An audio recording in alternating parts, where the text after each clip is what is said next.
hope I learned something. I hope I learned something. I hope I learned something from the stormy seas, from the brightest days, from the darkest nights, from the sunny days.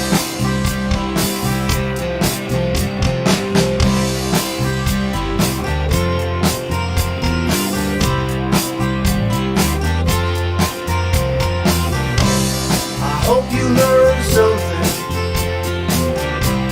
I hope you learned something. I hope you learned something from the stormy seas, from the brightest days, from the darkest nights, from the sunny days.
Howdy, howdy, howdy. Welcome to the daily All Hat No Cattle News Rodeo. I'm your host, Hat. The D-Live chat is already hot and heavy. We have Trovo and YouTube Live as well. Hello, all. This show has been rearranged twice within the last half hour. So I can't say it's going to really flow right along, but I do have some things. Obviously, in the first half of the show, we all heard the verdicts yesterday. Former Officer Derek Chauvin was convicted on all 3 counts: second-degree, third-degree murder, and manslaughter. So he has been his bail's been revoked.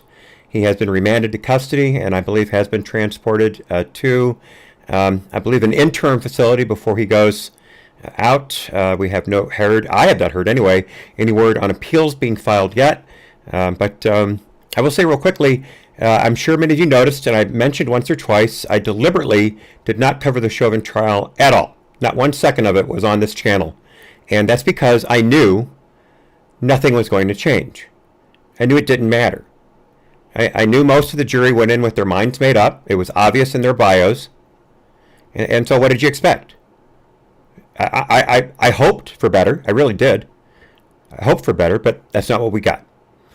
So we'll have to see where things go from here. We'll have to see. And hello to Lizard Bites and Thumper. Oh, you meant muscle skull cram. Okay, all right. Well, you got to be more specific when we talk about things being firm. Anyway, moving right along. Okay, so we'll have reactions from the left to the verdict, and how, as I teased in the YouTube thumbnail, did you really think things were going to change after the verdict? Did you really think that? Anyone? No, of course you didn't. So we'll cover that in detail. I have a clip from Candace Owens on Tucker from last night. I was watching the Daily Wire backstage live while they were discussing the verdicts. And is that proper plural verdicts, since there were 3 charges?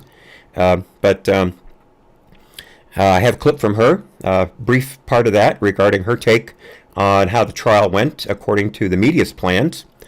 And then in the after show, let me toggle over to that real quickly.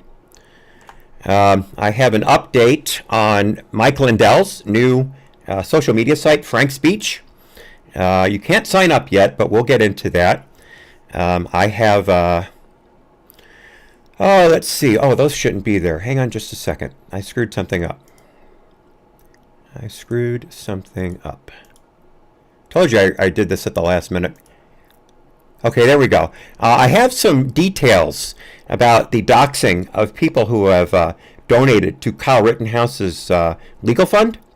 I'm going to get into that in detail, including the initial story from last week about when this doxing first took place, and the hypocrisy of Twitter regarding this. I know it gets wearisome to call hypocrisy on the left, but we can't get lulled into stupor, folks. We have to keep calling it out. As Dan Bongino so correctly points out, Saul Alinsky's rules for radicals, one of the main rules, always make the other side live up to their rules. So we have to stick that in whenever possible.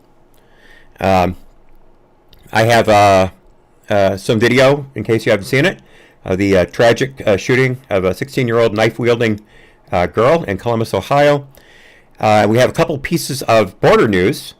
It seems like that hasn't been in the news recently, but there's a couple big stories about that, including National Guard movement in Arizona. And then after an ending with a Babylon Bee clip, a video clip, I'm going to play, for those of you who care to stick around, the full 11-plus minute video on Kyle's evening in Kenosha last August and how that all went down, with on-the-scene footage of what went down with excellent on-screen narration. It is a very powerful video. Kyle is once again going to be front and center now that the Chauvin trial is over. So we have to stand up and stay vigilant. So we'll get into all that. That's the longest introduction I've ever done. Anyway, our first Babylon Bee bookend. This is the one on the left from their U.S. section. After Chauvin verdict, BLM volunteers to rebuild Minneapolis, return all looted items. Dateline, Minneapolis, Minnesota. BLM organizers celebrated the verdict of the Chauvin trial this week. In a touching and healing gesture, they have offered to rebuild the wreckage of Minneapolis and return all looted items back to their owners. Said one BLM organizer, "We did what we came to do. Now we have achieved perfect justice and our work here is completed. We are looking forward to being a part of reconciliation and healing moving forward." Close quote. For the next several years, organizers will be donating their time to repair broken windows, restore torched cars, and return costly loot back to their rightful owners. Said another organizer, "It's the least we can do. We are so thankful for the American justice system that gave the defendant due process and rightfully convicted him as guilty. What a great country we live in." Close quote.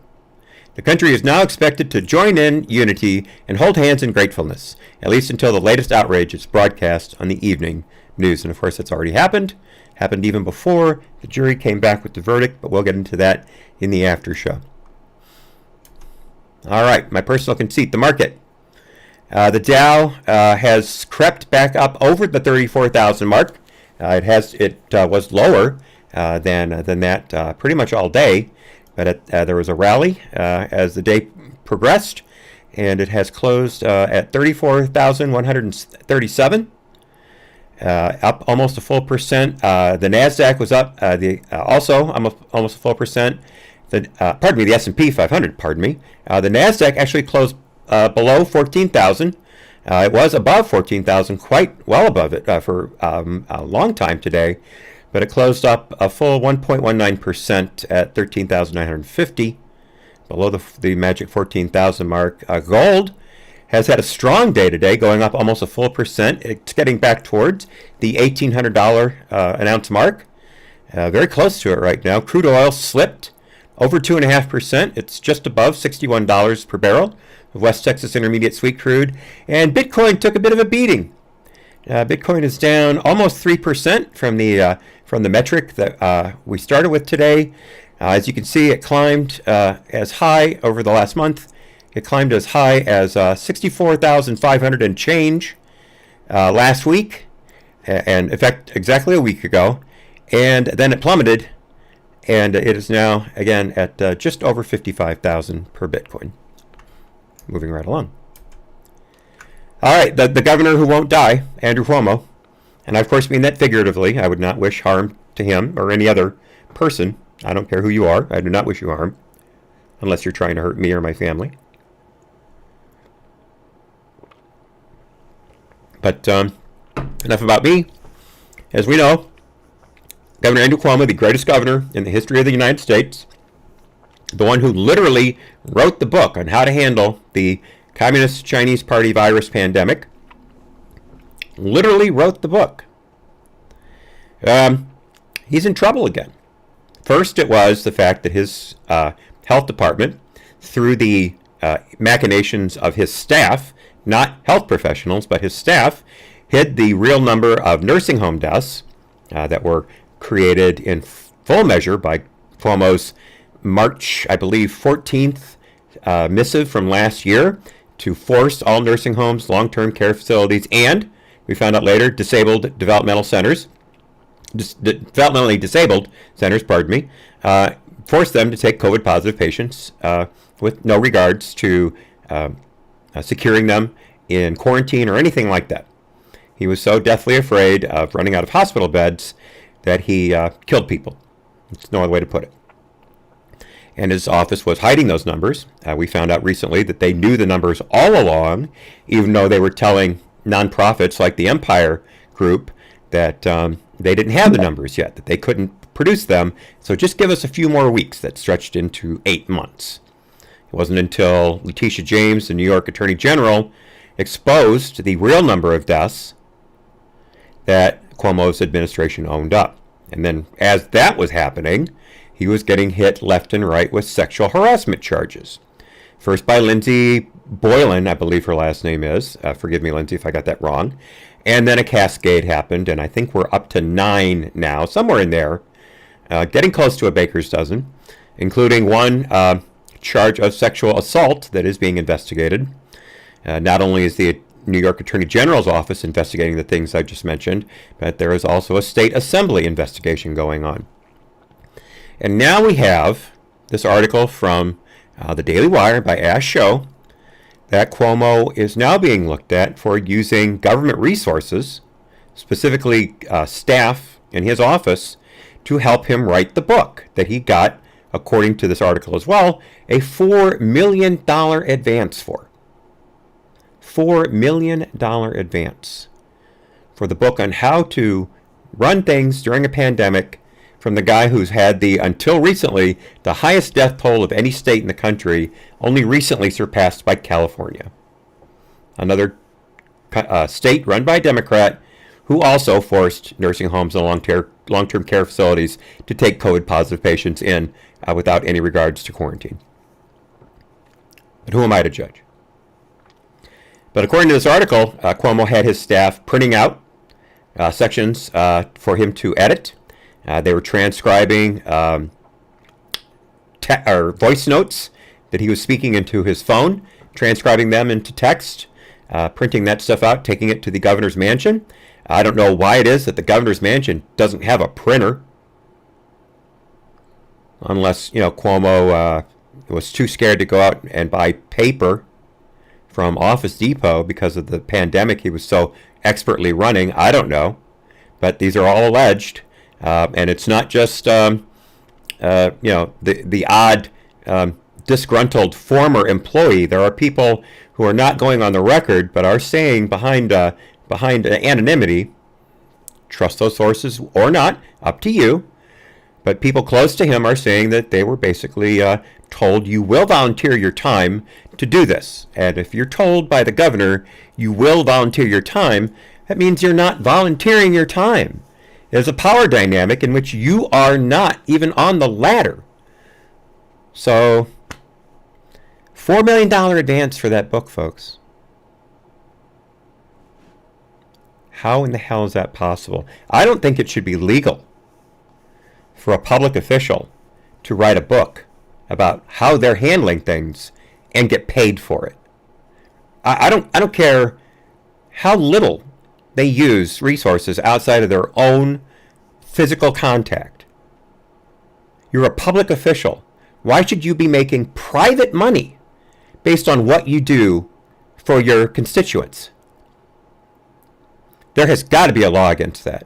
And if there isn't, they have to be written. I think that is absolutely beyond the pale. To make money. And it's not even as if he was doing a good job. He was literally killing people. I didn't come up with the phrase Cuomo killing fields because I think it just sounds good. That's what they were. They were his killing fields. So, I don't know what it's going to take to bring this man down. I don't. But, folks, I don't know what else could come out of the woodwork. But I'll be watching. I'll just tell you that. I'll be watching. Lizard Bites makes an excellent point in the D-Live chat regarding book sales. Plenty of corporations order books and then burn them. Yes, they order books by the boxes. And then they just hand them out to libraries or homeless shelters or throw them away. It happened all the time. Another thing that used to be done in the publishing business was if you had a paperback, I don't know if it happened with hardbacks or not, but I know with paperbacks, you would rip off the front cover. And then you'd send the front cover back to the publisher saying, I couldn't sell these. And they would reimburse you. I don't know if it would be a partial or a full reimbursement, but all you had to send back was the front cover. And I know this because I used to buy those damaged books. You could get them for pennies. People would sell them out the back of their cars or take them to garage sales. And they were books that were, not supposed to be sold again. They were supposed to be delegitimized by ripping the front cover off, and they're still being resold. I bought probably 2 or 3 dozen of those books at one point in my life over time. All right, so like I teased for the YouTube thumbnail, did you really think things were going to change? Derek Chauvin was convicted on all 3 counts in record time, 10 hours of deliberation, including on charges that, as far as I'm concerned, and as far as people like Ben Shapiro, an actual lawyer, a Harvard law graduate, said, didn't meet the standard of proof. Not even that they weren't proven as charged, but they weren't even properly charged. That the crime that was committed, if you assume a crime was committed, did not fit the facts of the charges. Third-degree murder was initially thrown out. And then the judge in this case, whose name I've forgotten and hope to never remember, decided it would be a good idea to bring it back in. If you want to go with manslaughter, fine, I'll argue that point.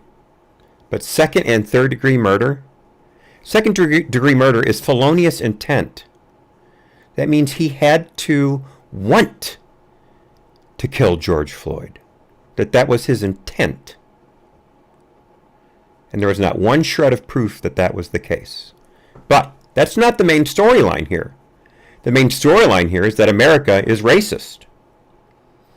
America is racist from the top down, and the only thing we can hope to do is tear it apart and rebuild it. That is what we have been told for the past day. We were already hearing it back and forth with BLM riots, but now all of government has come out in favor of this narrative. We heard inklings of it yesterday before the verdict even was handed down by our esteemed 46 asterisk, who said that he was praying for basically the just verdict. And since he'd already been in contact with the Floyd family at least once before, we pretty well knew what he meant by that. During jury deliberations, the President of the United States, Hong Kong, came out and said he wanted Chauvin convicted. We had Maxine Waters the weekend before. Same thing. If we don't get what we want, we have to stay in the streets. We have to get more confrontational. That's a direct quote. And the Democrats in Congress would not let a censure vote for that statement even hit the floor. Even though they impeached and tried to remove a president who had Hong Kong lost the election and was leaving office in 14 days.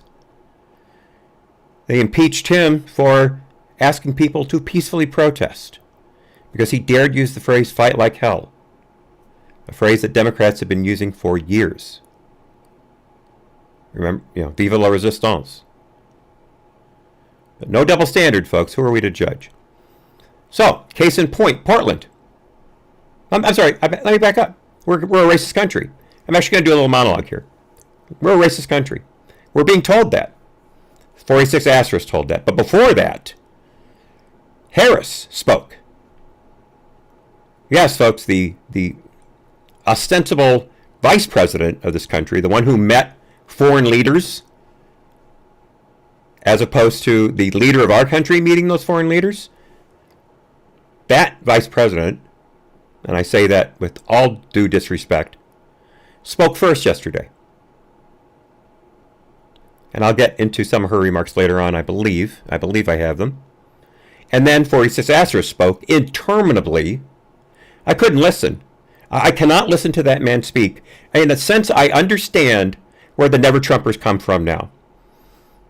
Where people would never listen to Trump speak. They had their minds made up, and not one word he said would get through their skulls.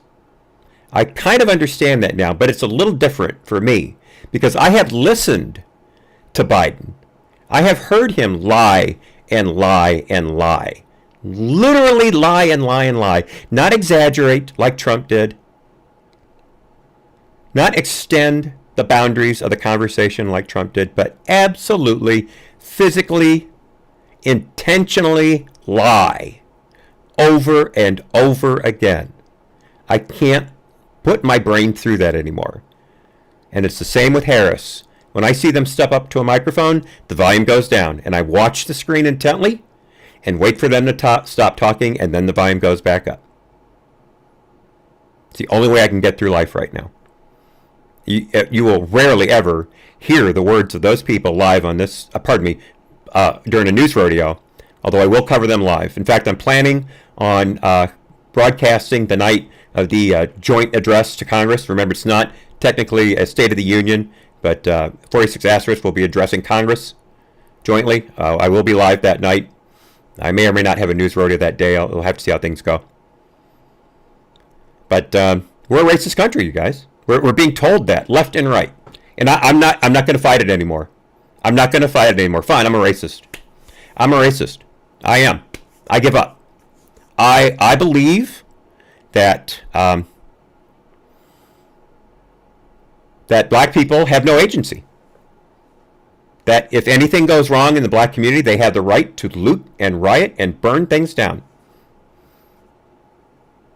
I believe it. I do not expect better actions from the black community when something goes wrong. I've been told I can't. I've resisted it as long as I could, but ultimately I realized I was wrong the whole time. We cannot hold anyone to the same standard as anyone else if they have a different skin color than us. We can't. We have to change how we teach math, because black kids tend to underperform in public schools in math. In Baltimore, for instance, there's not one black high schooler or middle schooler who can do math at grade level. Not one. So obviously they're inferior, and we have to change the standards to meet their needs. It's obvious. I've got a story at the end of the show here, the beginning show, the open, where the Biden Education Department is going to change the way grants are awarded for education, specifically civics and I believe literature. So it's obvious that white people are superior, and because of that we're racist, and we have to change the rules in order to accept the inferiority of other races. I finally see the light. I finally get it. And I feel free. A weight has been lifted from my shoulders. That's all I have to say about that. So, Portland. Like I said, nothing changed. Rioters, last night, bunch of rioters in Portland, racked up damage downtown. Got an article here from the Epoch Times by Zachary Steiber. 2 Starbucks downtown were damaged. So, I mean, obviously, that's Starbucks, white supremacists. They've got to be taken down. Also, a dumpster fire was started near the Justice Center. The rioters tried to block traffic to keep firefighters from getting through. So the people inside the Justice Center had to lock the doors while a fire was being set in order to keep people from breaking in. But that's not the worst part. An officer, a bicycle officer specifically, was viciously assaulted by a black-clad individual who was later identified as Randy Gray, 36 years old. Now, he was charged with assaulting an officer, among other charges, and I have a piece of video, or a still from the video, I should say, showing this guy in full swing at this cop's head. Full swing. The cop went down to the ground, and this guy was right on top of him. Luckily, there were other cops in the area, and they were able to get him off. But that was a very dangerous situation. If Ray had had any type of weapon, that officer would have been severely wounded, if not, Gray. He could have been severely wounded, if not killed. And we all know Antifa is not above carrying knives and guns. We've seen it. Remember, Jay got killed last year by an Antifa in downtown Portland, shot to death. So that officer's life was in danger. The Antifa was crawling cops kill stolen land on buildings with spray paint.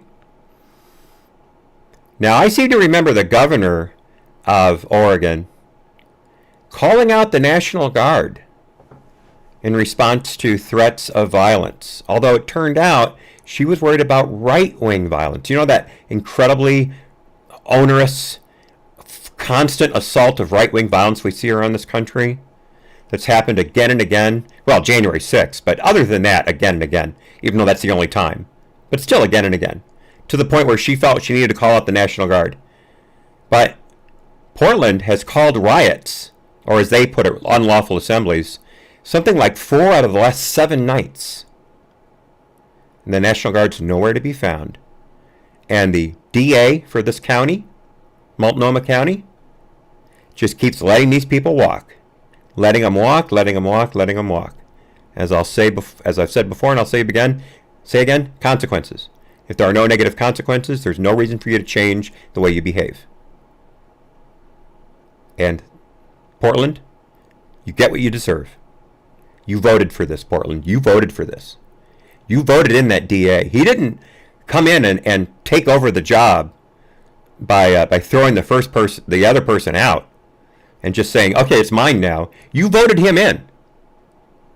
You also voted to re-elect Ted Wheeler, the mayor, who has been so cowed by Antifa that he's had to move. They tried to set his condo on fire, along with some 13 other people living in that building. You voted for this, Portland. You live with it. I don't care anymore. I'll cover it. I'll stick up for the police because no one else will. But you asked for this, Portland. It's on you. So here's the shot Let me blow it up here. Look at the right-hand side of the screen here. The officer's got his hands on the bicycle, at least his right hand on the handlebar of the bicycle. And the officer here is in the right side of the frame, mid-right. You can make out the earpiece on his helmet. And then to his side, in front of him, to the far right of the screen, you can see a guy dressed all in black. And it's hard to make out, but this blur just to the left of the logo, lower left of the logo, that's his left arm in a full overhand left punch right into the officer's face. Now, I will not play that. I do not show riot porn.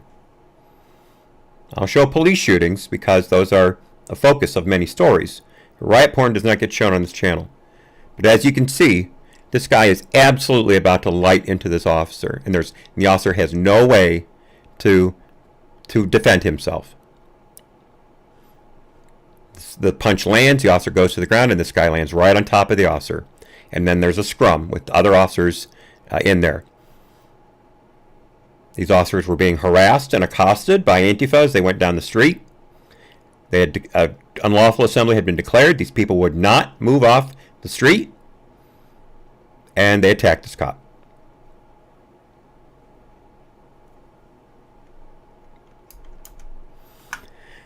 So as I said, this is a racist country. I give up. I give up. I'm a racist. And I know this because people like AOC are telling me that this is a racist country. That the verdicts yesterday against former officer Chauvin were not justice. It was not a sign of the system working. I mean, we were told that Officer Chauvin had to be charged, tried, and convicted. That's what these riots all summer were about, I thought. That we had to hold counts accountable.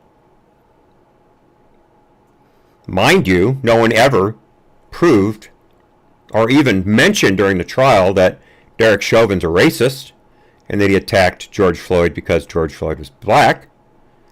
And I use the word attacked with the most stretchingest of terms. He was following police procedure. But he was convicted, so I guess I have to say he attacked George Floyd.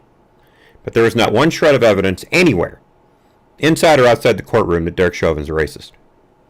But that was what he was convicted of being a racist. And we know that because people like AOC are saying that this was not justice. That this is just a sign of a system that is so inherently racist, so inherently biased against colored people. By the way, I'm no longer using people of color. It's colored people from now on. So inherently biased against colored people that there's no reforming it. It has to be torn down and rebuilt. Now, they've yet to tell us how they will rebuild it. They've yet to tell us what they will do while they're tearing it down. I mean, we're seeing the entire country burn to the ground, almost literally, with riot after riot after riot. 46 asterisk was elected, honk honk. Riots didn't stop. We were told things were going to get better, that he was going to heal the country. He didn't. In fact, he's made it worse. Again, I'm a racist. He told me so. But I guess so. Now the country's better. Is my volume high, Ray? It looks good. No, my meter's right on the line. No, it's good. Thanks for asking. But so yeah, AOC says this did not constitute justice. Quoting her, "This verdict is not justice." And of course, she said on Instagram. Frankly, I don't. By the way, real quickly, notice that she's framing her Instagram video with the Capitol Hill building, the Congress behind her, as if we need to be reminded that she's a U.S. representative. And of course, she's wearing an incredibly stylish jacket. I do not know where she gets all this money, but she's got it. Anyway, let's quote the inimitable AOC. This verdict is not justice. Frankly, I don't even think we call it full accountability because there are multiple officers that were there. It wasn't just Derek Chauvin. Those trials are upcoming, idiot. And I also don't want this moment to be framed as a system working because it's not working, and that's what creates a lot of complexity in this moment. Complexity is something that AOC has no ability to understand, but at least she knows how to pronounce the word. But it's not just AOC who's letting us know that this country is racist. Reverend Al Sharpton, one of the great race baiters in history. If it hadn't been for Jesse Jackson, Al Sharpton would have been the first and most famous. He certainly has a higher body count than Jesse Jackson. Al Sharpton's directly responsible for the incineration death of, I believe, 6 people at a clothing store in Brooklyn, and is also directly responsible for hounding an innocent man to suicide after helping perpetuate the lie that Breonna Taylor was raped by 3 white men. A lie that she made up because she had stayed out after curfew and didn't want to get punished. And one man killed himself after being accused by her, and after that accusation being amplified by none other than Al Sharpton. We got you, Thumper. We got you. I don't blame you. But Al Sharpton says the war and the fight is not over. Of course, you remember that Al Sharpton made a point of filming himself getting onto a private jet to fly to Minneapolis to be with the Floyd family, a family that was completely estranged from George Floyd at the time of his death. And suddenly we were told that they were all, tight as peas in a pod. But Sharpton said, and I quote, "We don't find pleasure in this. We don't celebrate a man going to jail. We would rather have George be alive. But we celebrate that we, because young people, white and black, some castigated, many that are here tonight, marched and kept marching and kept going. Many of them looked down on, but they kept marching and wouldn't let this die. And this is an assurance to them that if we don't give up, that we can win some rounds, but the war and the fight is not over. Just 2 days from now, we are going to have to deal with the funeral of Dante right in the same county, the same area. We still have cases to fight," continuing quoting him, "but this gives us the energy to fight on, and we are determined that we are going to fight until we make federal law. The George Floyd Justice and Policing Act must be law. We want to thank all that were involved, especially the Attorney General and the Governor and others." And I'm not going to quote him any further than that. So, of course, the fight still has to continue because America's racist. Gotcha. Okay. But that wasn't the worst of it. Now, I initially teased this for the after show. And like 40 minutes ago, now 50 minutes ago, I see the time now, I changed this up at the last minute. So I apologize to you Gab TV people. I'll apologize to them when I start it for misleading you. But this was supposed to be for the after show, but I changed it. You remember Maxine Waters, over the weekend, called for the rioters to stay in the streets and be more confrontational if they didn't get what they wanted from the verdict. An obvious case of jury tampering. Republicans filed a motion to censor her, and it was shot down immediately because the Democrats never hold their own to account. By the way, I wrote my representative, Brian Steele, yesterday, and I asked him 2 things. The first was, do not let up at all on any gun control legislation. I said, I know we're in the minority, but we have to keep fighting. And I also said, do not let up for 1 minute on Maxine Waters. Do not let this get buried by the news cycle. And I even said in all caps, do not let this die. I said she was part of the group that hounded President Trump for things he did not say and did not mean the way they say he meant them. And she was obviously tampering with the jury, so do not let this die. I wrote him, and I was very emphatic about that. But that wasn't good enough for the Democrats. Jury tampering wasn't good enough. We've got Nancy Pelosi thanking George Floyd for, as she puts it, sacrificing his life. Now, I've got a take on this by Matt Walsh from the Daily Wire, one of my favorite people. But I'm going to echo it right now. I don't want to steal his thunder, but I have to. Nancy Pelosi elevated George Floyd to the stature of Jesus. You remember when Jesus knew that he was going to be killed, he basically said, they're not killing me. I'm sending myself up to death. I'm sacrificing myself. And Nancy Pelosi yesterday, and I'm going to play this for you in a second, said that George Floyd sacrificed himself to save the world. If you haven't heard this, here it comes. Thank you, George Floyd, for sacrificing your life for justice, for being there to call out to your mom. How heartbreaking was that? Call out for your mom. I can't breathe. But because of you, and because of thousands, millions of people around the world who came out for justice, your name will always be synonymous with justice. Thank you, George. Yeah. A man who was dying of a fentanyl and methamphetamine overdose. A man who had so completely not taken care of his body that he had at least a 75% blockage of his coronary arteries. I've heard upwards of 90%. A man with lung disease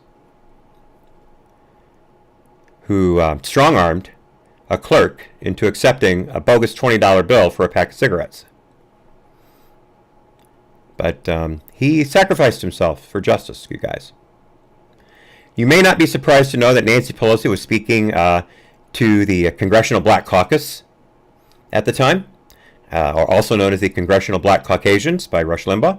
God rest his soul. By the way, you can still hear Rush every day, 11 to 3 Central, on the Excellence in Broadcasting Network. They have guest hosts. They're called guide hosts, and they play salient clips from Rush during the show, and they take live calls.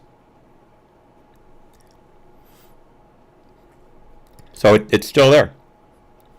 But yeah, so that's Nancy Pelosi thanking George Floyd for sacrificing himself by resisting arrest and demanding to be put on the ground because he couldn't handle his high.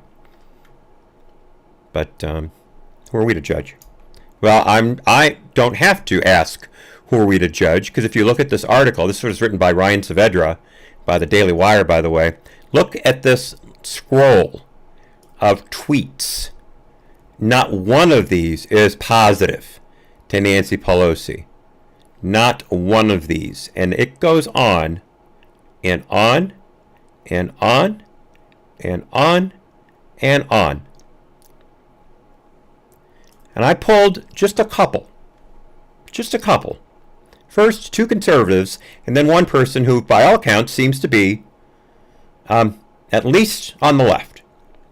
So first, James Ryan, white check mark, if you will. James Ryan is a journalist. His Twitter reads, "This is my Twitter, not yours, so I don't care if you don't like it." He has over 38,500 followers, and he's followed by Mike Cernovich and Richard Grinnell, two people that I follow on Twitter. And James tweeted the following: "The most tone-deaf and ignorant thing imaginable. Pelosi does not see George Floyd as a man wrongfully murdered, but as a prop." I saw one other tweet that likened this to the kente cloth kneeling moment. Remember the kente cloth, the cloth that had the pattern of an African tribe that was mainly responsible for the African slave trade becoming a thing? That kente cloth. But Matt Walsh, who I referenced a second ago, he and I are on the same page. Matt tweeted the following: "These people are in a cult, and the violent felon George Floyd is their Christ figure." Every cult has some type of a Christ figure and original sin. And so for us, George Floyd is a Christ figure, and the original sin is slavery, or systemic racism, or white guilt, or whatever. This was the one that I loved, though. And again, I basically picked these at random. But this is a tweet by someone who goes by Julius, and his handle is @Maddow, Madeaux. I believe I'm pronouncing that right. Also a white check mark. And Julius says the following: I don't even think Trump could have fumbled this hard.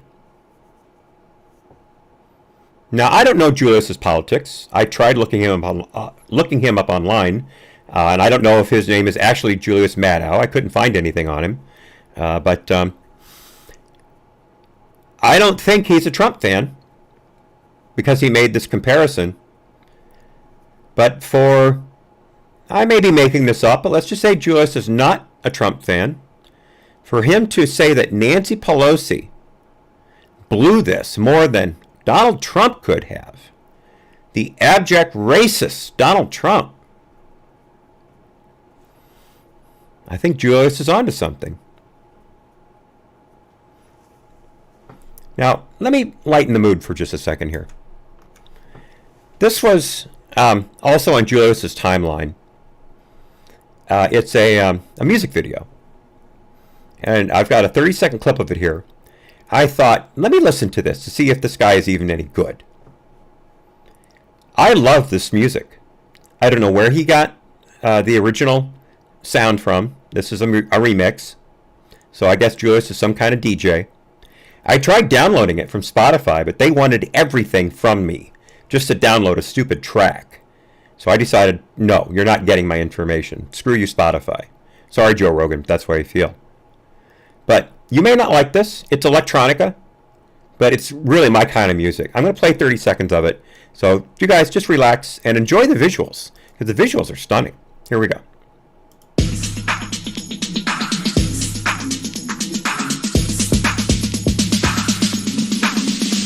My face is the front of shop. My face is the real shop front. My shop is the face I front. I'm real when I shop my face. My face.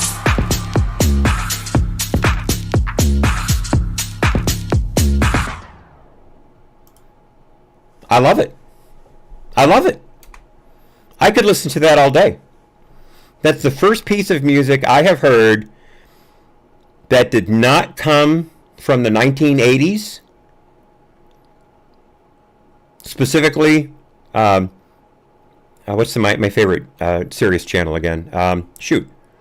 I can't remember the name of my favorite Sirius channel all of a sudden. I wish you guys never, ever have the same memory problems that I do. I pray you never do. I can't remember now. Richard Blade is my favorite DJ. But that's that kind of music. I listen to that all the time. I loved that. I absolutely loved that. I wish I could have downloaded it. So, whoever you are, Julius Maddow, God bless you, sir. You have talent. And to think I came across that entirely by random. It's the little things, you guys. It's the little things. That really brightened up my day, that little piece right there. It really did. But, so, I want to bring up Candace Owens. Candace was on the Daily Wire backstage last night, and then she had to leave so she could do this hit on Tucker. And Candace brings out one of the most salient points about this whole event regarding the Chauvin trial, which was that we were told by the corrupt corporate media that Chauvin was obviously guilty, and that everything that happened during the trial proved he was obviously guilty. Not once did they report anything that the defense did unless they could paint it in the light of the defense screwing up. It was all prosecution all the time. Add to that the way they covered for all of the riots that we've been seeing since last May, and you will see again why I did not cover the trial, because it was meaningless. But Candace lays out the case against the media here in a very beautiful and very powerful way that really only Candace Owens can. By the way, watch her show on Daily Wire Friday nights. It's great. Here we go. The host of Candace, we're happy to have her on tonight to assess what we're watching now. Candace Owens, you'd think in a country like ours, very top, I mean, this is the most first world country that's ever been. You'd think the most civilized and the most just. Here you have to consider a murder case through the lens of politics. When you get to that point, haven't you already given up civilization?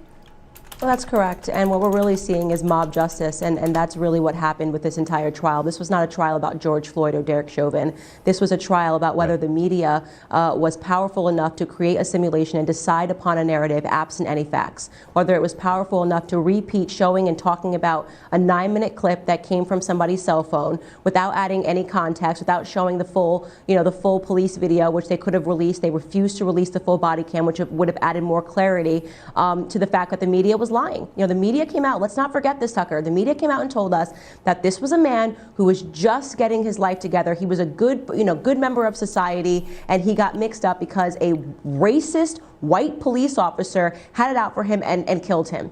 All of that fell apart. All of the facts came out, and all of that fell apart. We now know, of course, that he had enough fentanyl in him. It was 3 times the lethal dosage, 3 times lethal dosage in him when he died. But nobody cares because the media was successful in putting out a narrative, and they kept hitting that narrative. And the reason why the Democrats are happy is because they realize, of course, the media supports them. And now means the Democrats can get whatever they want because they can create a narrative, and then they can treat people like pawns and get them to basically say, if we don't get what we want, we will riot, we will loot, we will send these people out like soldiers to destroy your neighborhoods. And that is exactly what has happened. That has been the determination of this trial. The media and the Democrats now have enough power to bully and to lie to and to create propaganda and to successfully win. And that is what happened. And they are celebrating that win today. This was not. She goes on from there. I could play this whole clip. There's other subject they touch upon in this segment. It's over 6 minutes long, but that was exactly 2 minutes, and I didn't want to go any further than that. But Candace is spot on there. She's spot on. Nothing that she said there is inaccurate. And again, watch her show Friday nights on the Daily Wire. I think you have to be a subscriber to watch the show because it's on live. They may replay it on YouTube. I don't know. I always watch it live. But it hurts me to have to bring this up, but we have someone in the who hangs around the White House whose last name's Harris, a person who did not get 1 vote in the Democratic primaries in 2020 because she dropped out before there was any voting. She was polling 3rd in her home state, the state where she was the first black AG ever. Certainly the first black woman AG, but she couldn't even poll higher than 3rd in her own state. You remember when Ronald Reagan won the presidency over Walter Mondale, the only state Walter Mondale won was Minnesota, his home state. By the way, RIP Fritz Mondale. The man was an exemplary person by all standards, and he died at 93 just the other day. So God bless you. But she couldn't even have won California the way she was polling. She burned through money like water on a fire, and she dropped out. Somehow she got picked to be Hong Kong vice president. And she went first last night after the trial when the White House weighed in for the 2nd time on the trial, not even having the guts, the decency to wait until after the deliberations to say something. Reaching out to the family during the deliberations and then talking about it on live TV. But, folks, Harris just backs up everything I've already said. Again, I am no longer a person who believes in the equality of races because my vice president has explained to me how wrong I am. And let me quote her.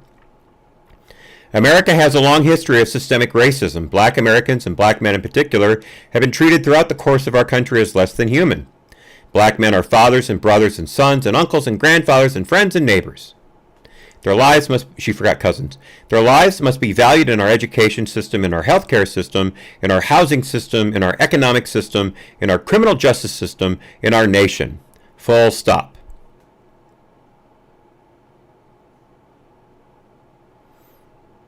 Well, there it is. There it is.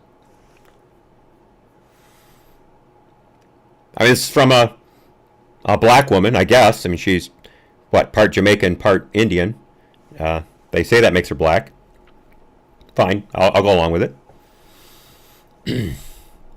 It's amazing how she was able to reach such a high position in life, being a colored person, with all the systemic racism going around. But obviously, we're all racist, so she's right. But she was followed quickly by 46 asterisk. Again, the president going second after the quote-unquote vice president. Makes perfect sense to me. Remember, by the way, this is the Biden-Harris administration, not the Biden administration. The Biden-Harris administration. All the federal paperwork says that. By direction from the White House. First time ever. But 46 asterisk picked up that same narrative. Let me just give you a couple paragraphs here.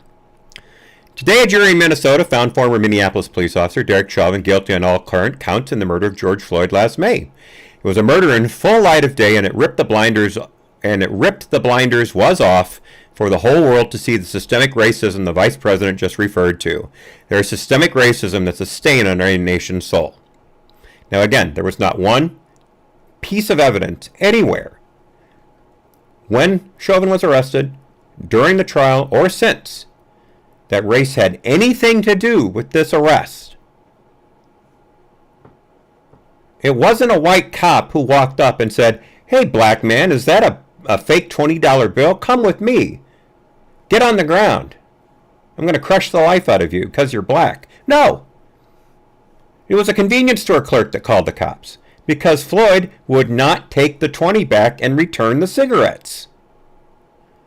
And the convenience store clerk realized that if he let Floyd go, he was out 2 hours' pay.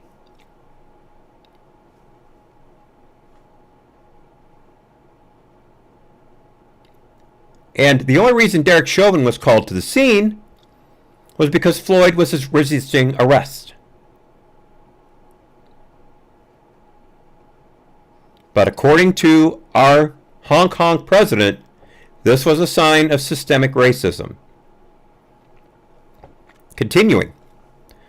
The knee on the neck of justice for black Americans, the found fear and trauma, the pain, the exhaustion that black and brown Americans experience every single day. The murder of George Floyd launched a summer of protests we haven't seen since the civil rights era in the 60s. Protests that unified people of every race and generation in peace and with purpose to say enough is enough of these senseless killings. Today's verdict is a step forward. I just spoke with the governor of Minnesota who thanked me for the close work with his team. And he goes on from there. But folks, it's obvious that being black in America is a death sentence. We know that because we're being told that from the literal top down.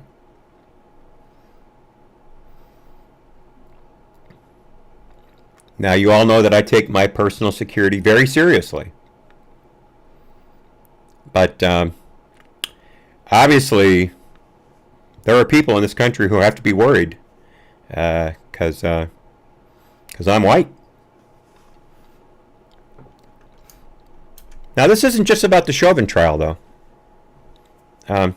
This isn't the only effort by the government to take over the country in their image of America being a racist hellhole. A country, by the way, that colored people flock to by the literal millions. We're looking to see 2 million brown people come across the southern border this year, or at least attempt to. We have over 19,000 brown children in custody right now between Customs Border Patrol and Health and Human Services. And I've got a couple stories about that in the after show. So it's obvious that none of these people know what's good for them. Otherwise, they'd stay away from this hellhole of systemic racism. But they don't just want to ruin policing in America by making it so heavily regulated from the top down that the officers can't breathe without getting permission. They also want to completely trash our educational system. And hello, Laura. Nice to see you. Thank you. Yeah, Laura, I missed my meds yesterday. I'm very, very embarrassed to say that. Very embarrassed to say that.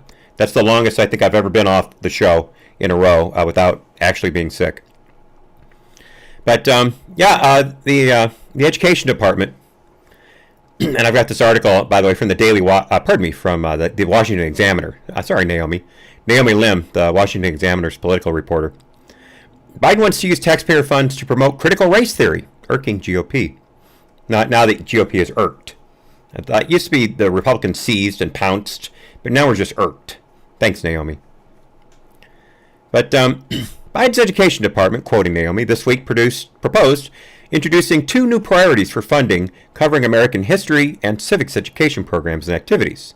The first strives to elevate projects that, quote, incorporate racially, ethnically, culturally, and linguistically diverse perspectives, close quote, into their syllabi, while the other aims to improve, quote, information literacy. So, folks, that's critical race theory in the first part. Racially, ethnically, culturally, and linguistically diverse perspectives. So does that mean we're going to start accepting term papers in Ebonics? Culturally and linguistically diverse. We've already been told proper English is racist. That holding people to certain grammatical and spoken standards is white supremacy. But they're going even further. It's not enough that they want to do this regarding this diversity stuff, but there's the other part of this is just as insidious. And that is, let me find it here. The second priority's objective is to try to teach students how to, quote, critically evaluate the materials they encounter by developing their information literacy so they can meaningfully participate in our democracy and distinguish fact from misinformation. Folks, whenever you see the word misinformation from the left, it means things the right says. Now, of course, to the left, anything that is not specifically in line with their narrative is on the right. So even if you're a classical liberal, God love you if you are, who believes in certain inalienable rights, like freedom of speech and freedom of association, those are classically liberal ideas, not conservative ideas, classically liberal ideas. But if you believe those, according to the left, you're right wing. So this second priority from the Department of Education, which needs to be torn down, by the way, that whole building needs to be razed. Everyone who works for the Department of Education right now should be given early retirement, full benefits, and then we never hire another person for that department again. We turn the building over to the Smithsonian for all I care.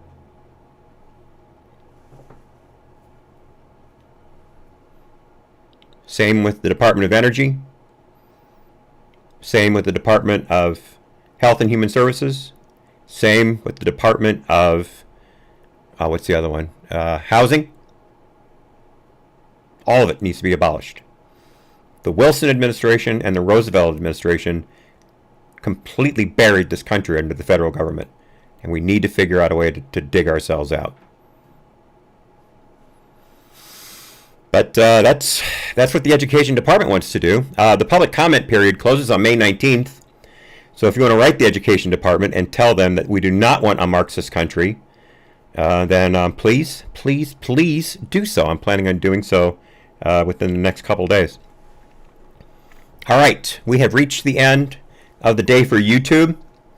Nice to have you. We'll see if I'm even on there tomorrow. I don't know.